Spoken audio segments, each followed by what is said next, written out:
নাম ধরে ডাকে নাই। আল্লাহ রাব্বুল আলামিন বনি ইসরাঈলের নবীদেরকে যখন ডাকতেন, ডাক দিয়ে বলতেন ইয়া ইয়াহইয়া, ইয়া আদম, ইয়া মূসা, ইয়া ইব্রাহিম। এইবার আল্লাহ রাব্বুল আলামিন প্রত্যেকজন নবী রাসূলের নাম ধরে ডাকতেন, হে ইব্রাহিম, হে মূসা, হে ঈসা।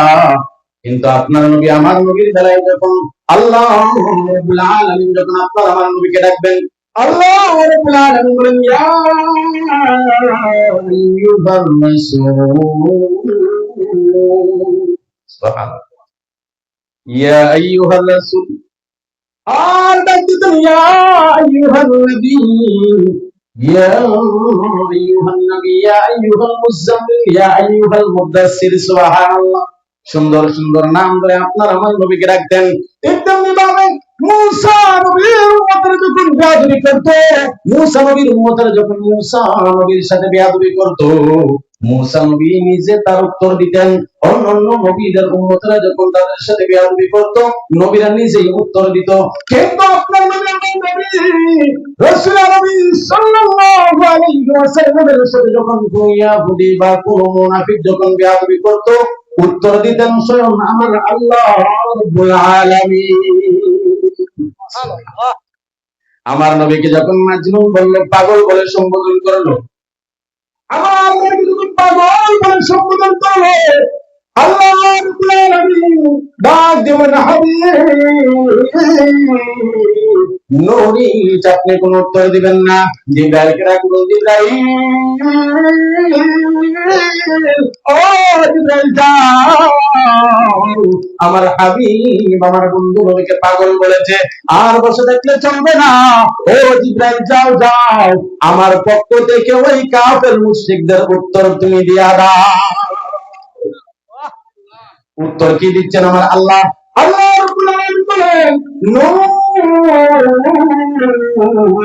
ওয়াল কলামি ওয়া মা ইয়াসতুরুন মা আনতা বিনি'মাতি রাব্বিকা বিমাজনুন।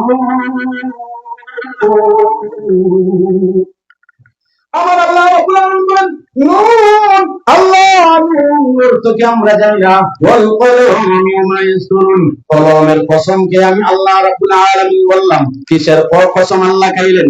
কলমের কসম খাইলেন। আল্লাহ রাব্বুল আলামিন বলেন ওয়াল কলামি ওয়া মা ইয়াসতুরুন, যেই কলমকে আমি আল্লাহ রাব্বুল আলামিন সৃষ্টি করার পরে লেখার জন্য হুকুম করেছিলাম, ওই কলমের কসমকে আমি আল্লাহ রাব্বুল আলামিন বললাম মা বিনি'মাতি রাব্বিকা বিমাজনুন, আমার হাবিব কখনো পাগল হতে পারে না। আরো জোরে বলেন সুবহানাল্লাহ। আল্লাহ বলেন এ কাফের মুশরিকরা শুনে নাও, মা আনতা বিনি'মাতি রাব্বিকা, আপনার হাবিব আপনার রবের নিয়ামত যে বিমাজনুন, আপনি কখনো পাগল হতে পারেন? উত্তর কে দেয়?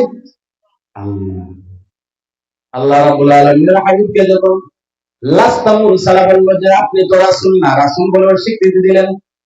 আল্লাহ রাব্বুল আলামিন বললেন জিবরাইল যাও, আমার হাবিবকে তারা রাসূল বলে স্বীকৃতি দিল, স্বীকৃতি দেয় না, তারা রাসূল বলে মানে না। জিবরাইল যাও, আল্লাহ রাব্বুল আলামিন বলেন ইয়াসিন ওয়াল কুরআনিল হাকীম ইন্নাকা লামিনাল মুরসালিন। আল্লাহ রাব্বুল আলামিন ইয়াসিন, ইয়াসিনের অর্থ আমরা জানি, আল্লাহ রাব্বুল আলামিন বলে জানেন ওয়াল কুরআনিল হাকীম, কুরআনুল কারীমের কসমকে আমি আল্লাহ রাব্বুল আলামিন বললাম ইন্নাকা লামিনাল মুরসালিন, আপনি হাবিব হন আমার রাসূল। আল্লাহ বলেন কুরআনের কসমকে আমি আল্লাহ বললাম।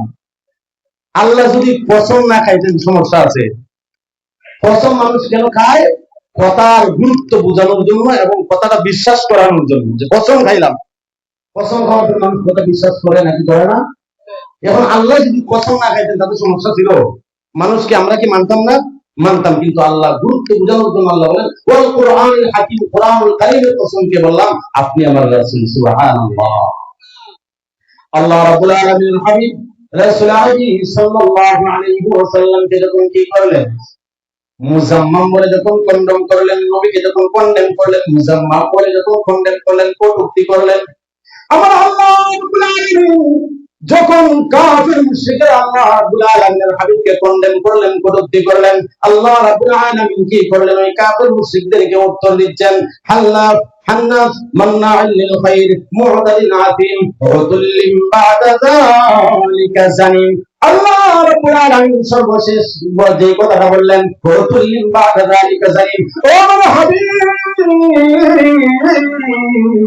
মনের মধ্যে কষ্ট নেওয়ার কোনো কারণ নাই। আপনাকে যারা কি বলেছে, মুসলমান বলে কন্ডেম করেছে, কটূক্তি করেছে, ও আমার হাবিব শুনেন, উতুল্লিম বা'দা যালিকা জানিম। ওরা যারা আপনাকে নিয়ে কটূক্তি করেছে, একটারও পিতৃ পরিচয় না। তারা একটারও পিতৃ পরিচয় নাই, প্রত্যেকটা হলো জাওয়ার সন্তান। পিতৃ পরিচয় কার নাই? যার বাপের গুণ ঠিক নাই, এর এক পিতৃ পরিচয় নাই। হাবিব আপনাকে যারা নিয়ে কটূক্তি করেছে, এদের বাবার কোনো ঠিক ঠিকানা নাই। আল্লাহ রাসূলকে নিয়ে কটূক্তি করলে কি আমরা ছেড়ে দেব? ছেড়ে দেব না। তবে আল্লাহ রাসূলকে ভালোবাসবো কিভাবে? আমরা আল্লাহ রাসূলকে ভালোবাসার মাধ্যম আছে না নাই? আছে। উহুদের জমিনে যুদ্ধ দামামা যখন বেজে গেল, সাহাবীরা আমার নবীকে কতটুকু ভালোবাসতেন আমরাও দর্শকের আসুন কতটুকু ভালোবাসতেন সাহাবায়ে একরাম রাসূল। উহুদের জমিনে যুদ্ধের দামামা যখন বেজে গেল, আমার নবী রাখবেন সাহাবারা, চলো যুদ্ধের ময়দানে, চলো যুদ্ধে যেতে হবে। সাহাবারা যুদ্ধের ময়দানে নিয়ে গেলেন। আমার নবী, আপনার নবী সাহাবাদেরকে পজিশন দেখিয়ে দিলেন, কে কোথায় দাঁড়াইয়া যুদ্ধ করবে। হযরত আবু হুরায়রা রাদিয়াল্লাহু তাআলা আমার নবীর ডান দিক থেকে দাঁড়াইয়া যুদ্ধ করে আর বারবার আমার নবীর দিকে তাকাই, কি যেন কাফের মুশরিকরা আমার নবীকে আঘাত করে। এইভাবে যখন যুদ্ধ চলে, আবু হুরায়রা রাদিয়াল্লাহু তাআলা হঠাৎ করে একটা কাফের আমার নবীর ডান দিক থেকে এসে আমার নবীকে আক্রমণ করবে। আবু হুরায়রা রাদিয়াল্লাহু তাআলা ডান দিক থেকে এসে কাফেরদের সাথে মোকাবেলা করতেছে। যুদ্ধ করতে করতে অনেকগুলো কাফের মুশরিকদেরকে জাহান্নামে পাঠিয়ে দিলেন। এমনি ভাবে একটা কাফের আবু হুরায়রা রাদিয়াল্লাহু তাআলা ডান হাতটা কেটে ফেলে দিলেন। একটা কাফের পিছন দিক থেকে এসে ওনার ডান হাতের মধ্যে আঘাত করলেন, ডান হাতটা কেটে গিয়েছে, ডান হাতটা এইভাবে ঝুলতেছে। এখন আবু হুরায়রা রাদিয়াল্লাহু তাআলা যুদ্ধ করতে সমস্যা হচ্ছে এই হাতটা ঝুলন্ত থাকার কারণে। আপনার হাত যদি ঝুলে থাকে, ভাঙ্গা যায়, আপনি অন্য কিছু করতে পারবেন, একটা সমস্যা হয় না? আবু হুরায়রা রাদিয়াল্লাহু তাআলা যখন দেখতেছেন এই হাতটার জন্য যুদ্ধ করতে সমস্যা হচ্ছে, তলোয়ারটা বাম হাতের মধ্যে নিয়ে আবু হুরায়রা রাদিয়াল্লাহু তাআলা ওই হাতটারে পায়ের নিচে রেখে সজোরে এমন টান দিলেন, হাতটা ছিটকে জমিনের মধ্যে পড়ে গিয়েছে। পায়ের নিচে হাতটা রেখে টান দিয়ে হাতটা এখান থেকে ছুটিয়ে ফেলে দিলেন। এবার যায় বাম হাতে যুদ্ধ করতে করতে বাম হাতটাও শেষ হয়ে গেল। সময় কম, আলোচনা তাড়াহুড়া করে করতে হবে। যখন বাম হাতটা শহীদ হয়ে গেল, আবু হুরায়রা রাদিয়াল্লাহু তাআলা আরেকটা কাফের এসে কি করলেন? উনাকে শহীদ করে দিলেন। ইন্না লিল্লাহি ওয়া ইন্না ইলাইহি রাজিউন। উনাকে যখন শহীদ করা হলো, একটা কাফের এসে আমার নবীজির মাথা মুবারক আঘাত করলো। নাউযুবিল্লাহ। আমার নবীর মাথা মুবারকের মধ্যে যখন একটু পাথর যখন হাতের মধ্যে আঘাত করলেন, আমার নবীর মাথা মুবারকের মধ্যে যখন আঘাত করলেন, লোহার টুকরিটা ফেটে গেল। আরেকটা কাফের আরেকটা পাথর নিয়ে আরেকটা আঘাত করলেন। এমন সময় আমার নবীর মাথা মুবারকের মধ্যে ওই লোহার টুকরির একটা টুকরা মাথা মুবারকের মধ্যে ঢুকে গেল।